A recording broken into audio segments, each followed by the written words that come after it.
Shalom Jemaat GBI Jerusalem, Alkitab suara hari ini terdapat dalam 2 Tawarikh pasal 27 dan Yesaya pasal 9-12. 2 Tawarikh pasal 27. Yotam berumur 25 tahun pada waktu ia menjadi raja, dan 16 tahun lamanya ia memerintah di Yerusalem. Nama ibunya ialah Yerusa, anak Zadok. Ia melakukan apa yang benar di mata Tuhan, tepat seperti yang dilakukan Uzia ayahnya. Hanya ia tidak memasuki bait Tuhan, tetapi rakyat masih saja melakukan hal yang merusak. Ia mendirikan pintu gerbang tinggi di rumah Tuhan dan mengadakan banyak pembangunan pada tembok Ofel. Ia mendirikan juga kota-kota di pegunungan Yehuda dan benteng-benteng serta menara-menara di hutan-hutan. Ia berperang melawan Raja Bani Amon dan mengalahkannya, sehingga pada tahun itu juga Bani Amon membayar kepadanya 100 talenta perak, 10.000 kor gandum, dan 10.000 kor jelai. Juga pada tahun kedua dan ketiga Bani Amon membawa upeti itu kepadanya. Yotam menjadi kuat karena ia mengarahkan hidupnya kepada Tuhan Allahnya. Selebihnya dari riwayat Yotam, segala peperangan dan tingkah langkahnya, sesungguhnya semuanya itu tertulis dalam kitab Raja-Raja Israel dan Yehuda. Ia berumur 25 tahun pada waktu ia menjadi raja, dan 16 tahun lamanya ia memerintah di Yerusalem. Kemudian Yotam mendapat perhentian bersama-sama nenek moyangnya, dan ia dikuburkan di kota Daud. Maka Ahaz anaknya menjadi raja menggantikan dia. Yesaya pasal 9. Bangsa yang berjalan di dalam kegelapan telah melihat terang yang besar. Mereka yang diam di negeri kekelaman, atasnya terang telah bersinar. Engkau telah menimbulkan banyak sorak-sorak dan sukacita yang besar. Mereka telah bersukacita di hadapanmu, seperti sukacita di waktu panen, seperti orang bersorak-sorak di waktu membagi-bagi jarahan. Sebab kuk yang menekannya dan gandar yang di atas bahunya, serta tongkat si penindas, telah kau patahkan seperti pada hari kekelaman Midian. Sebab setiap sepatu tentara yang berderap-derap dan setiap tubuh yang berlumuran darah akan menjadi umpan api. Sebab seorang anak telah lahir untuk kita, seorang putra telah diberikan untuk kita. Lambang pemerintahan ada di atas bahunya, dan namanya disebutkan orang Penasihat Ajaib, Allah yang perkasa, Bapa yang kekal, Raja Damai. Besar kekuasaannya dan damai sejahtera tidak akan berkesudahan di atas tahta Daud dan di dalam kerajaannya, karena ia mendasarkan dan mengokohkannya dengan keadilan dan kebenaran dari sekarang sampai selama-lamanya. Kecemburuan Tuhan semesta alam akan melakukan hal ini. Tuhan telah melontarkan firman kepada Yakub, dan firman-Nya itu menimpa Israel. Biarlah seluruh bangsa itu mengetahuinya, yakni Efraim dan penduduk Samaria, yang berkata dengan congkaknya dan tinggi hatinya, tembok batu bata jatuh, akan kita dirikan dari batu pahat. Pohon-pohon ara ditebang, akan kita ganti dengan pohon-pohon aras. Maka Tuhan membangkitkan para panglima Resin melawan mereka dan menggerak mengalahkan musuh-musuh mereka. Orang Aram dari timur dan orang Filistin dari barat, mereka menelan Israel dengan mulut yang lebar. Sekalipun semuanya ini terjadi, murkanya belum surut, dan tangannya masih teracung.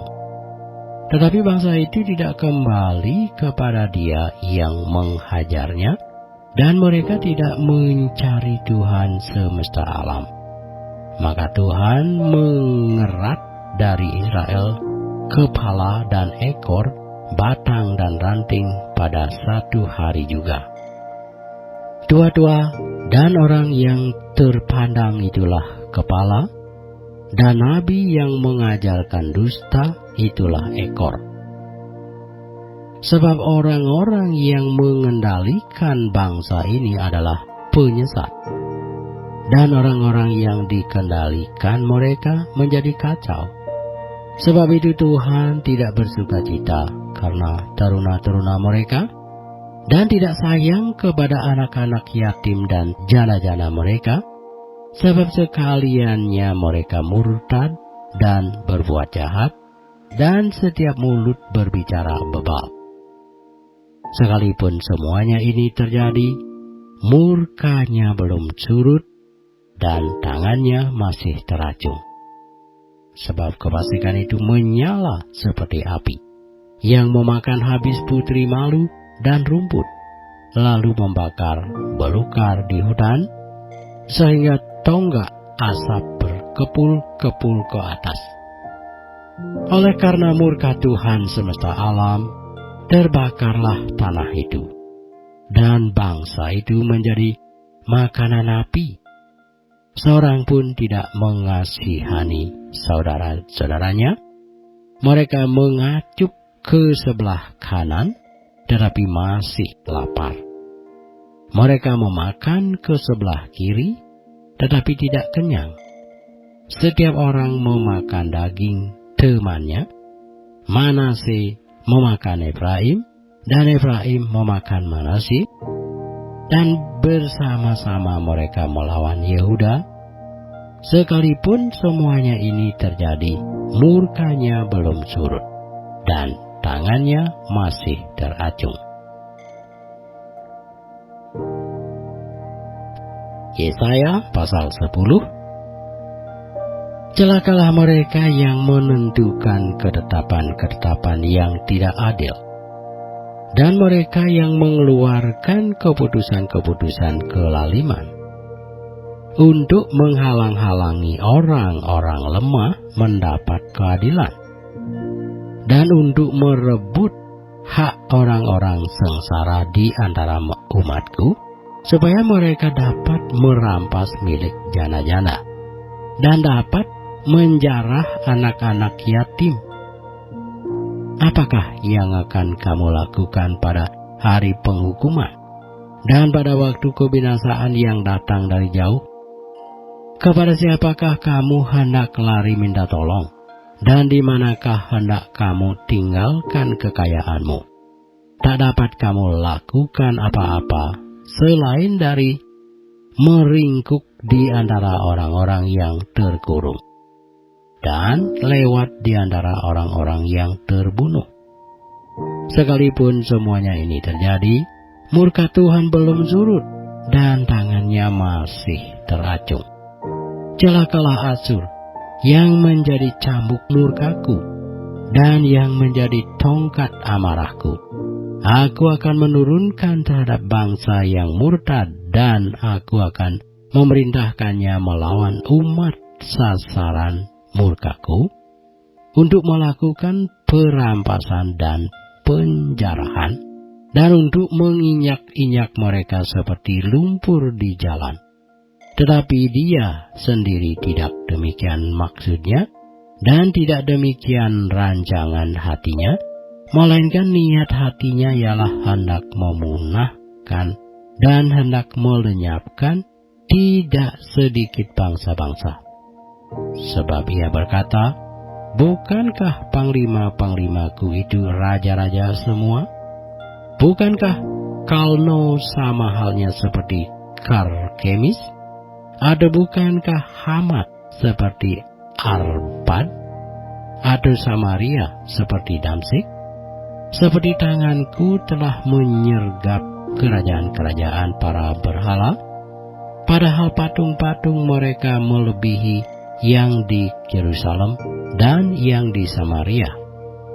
Masakan tidak akan kulakukan kepada Yerusalem dan patung-patung berhalanya seperti yang telah kulakukan kepada Samaria dan berhala-berhalanya?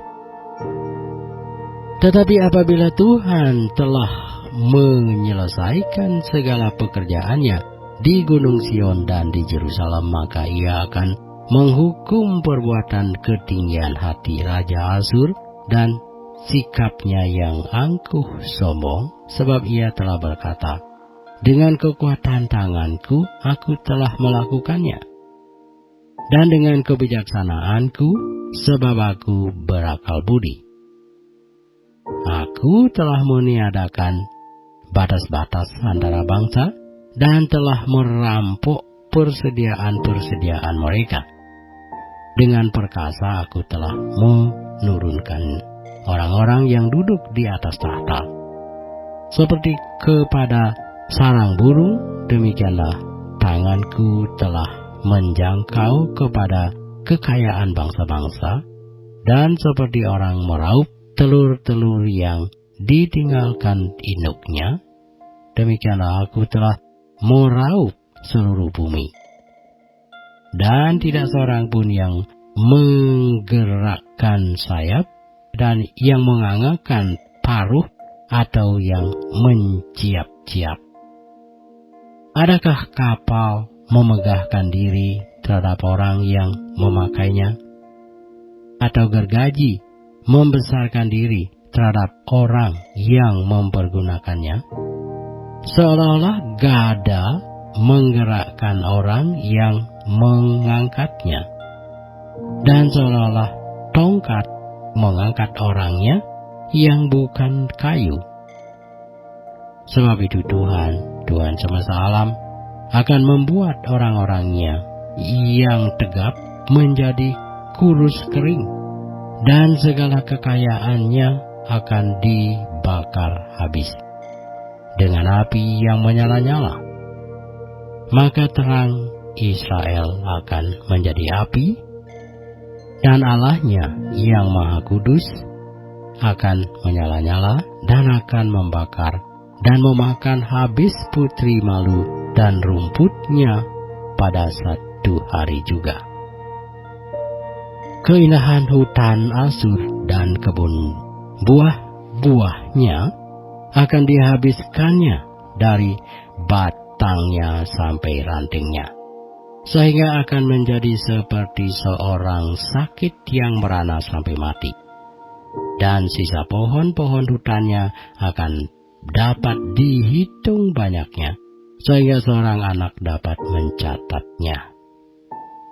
Tetapi pada waktu itu sisa orang Israel dan orang yang terluput di antara kaum keturunan Yakub tidak akan bersandar lagi kepada yang mengalahkannya, tetapi akan bersandar kepada Tuhan yang Maha Kudus, Allah Israel, dan tetap setia.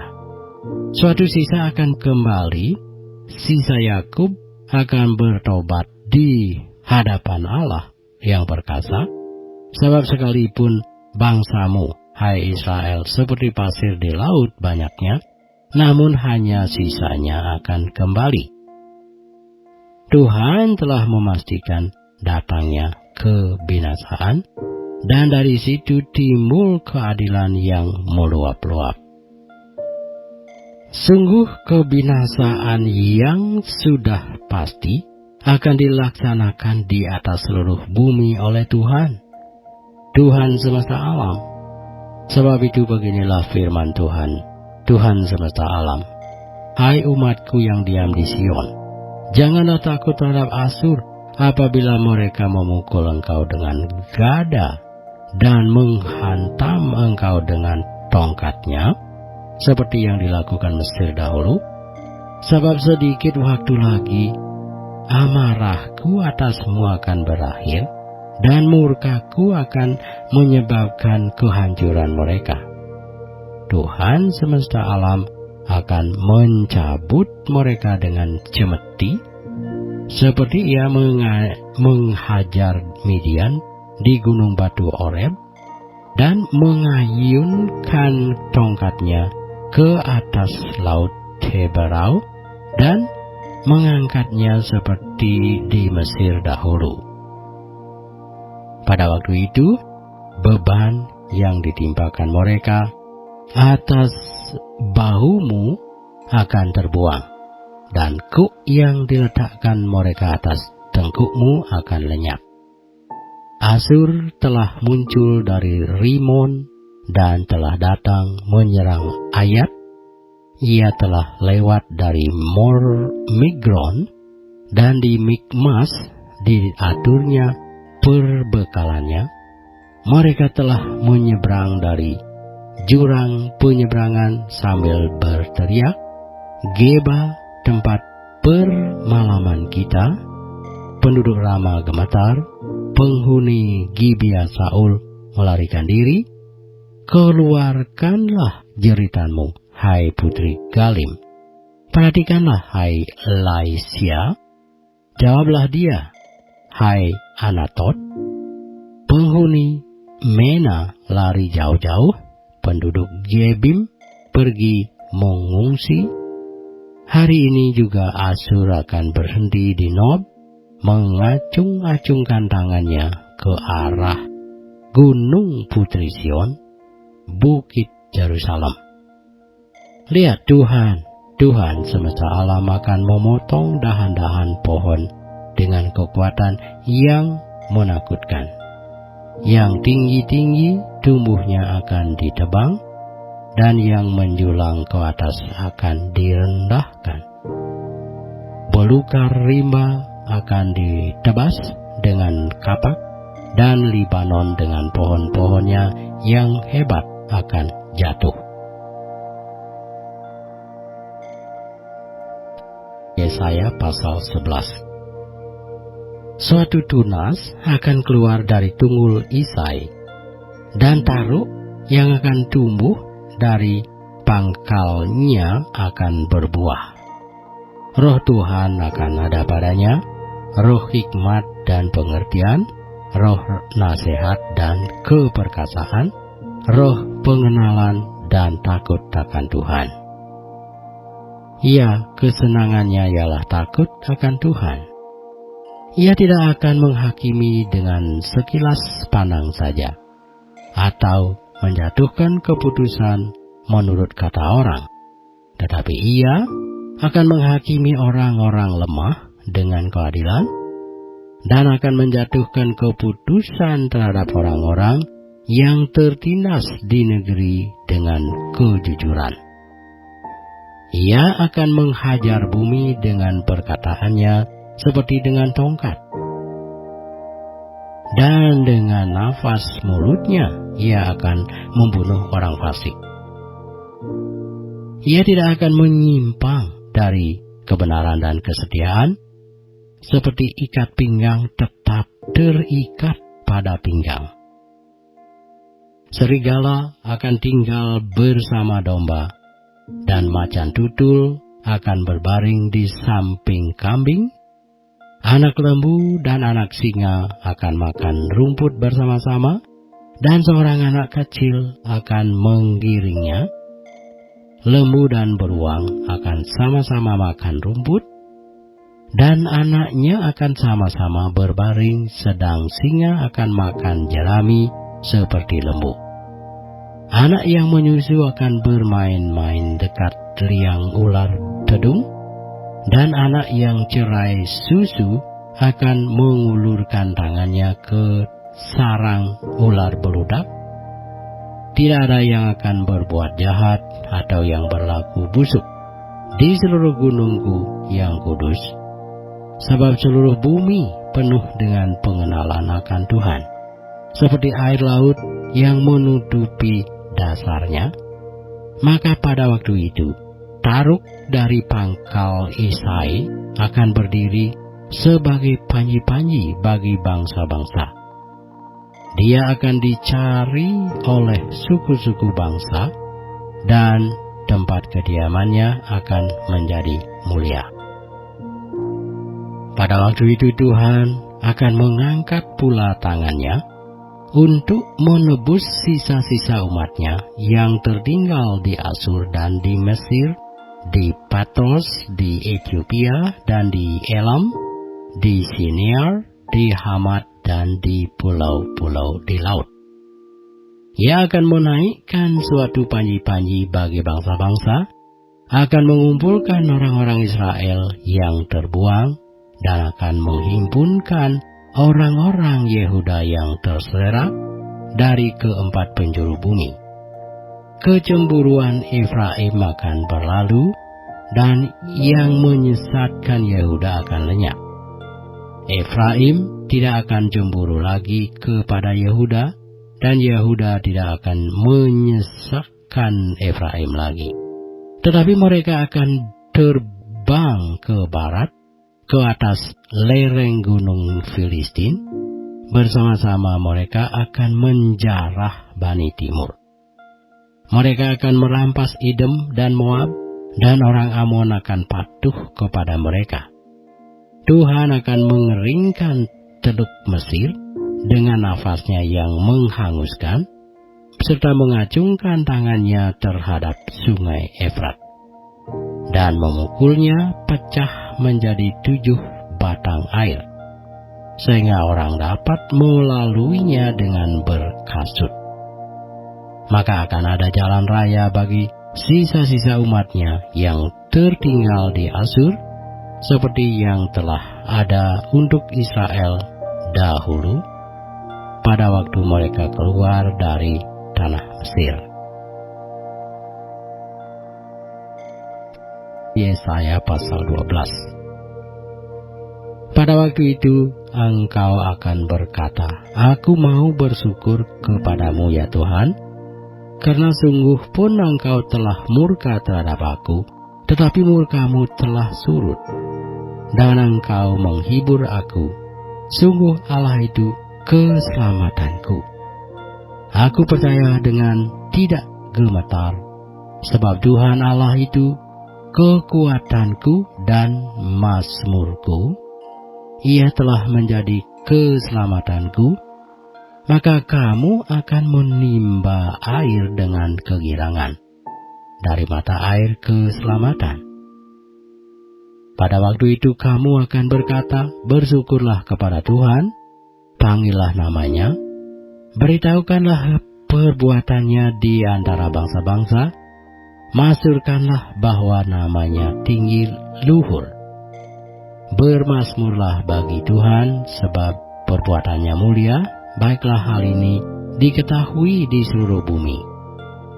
Berserulah dan bersorak-sorailah, hai penduduk Sion, sebab Yang Maha Kudus Allah Israel agung di tengah-tengahmu.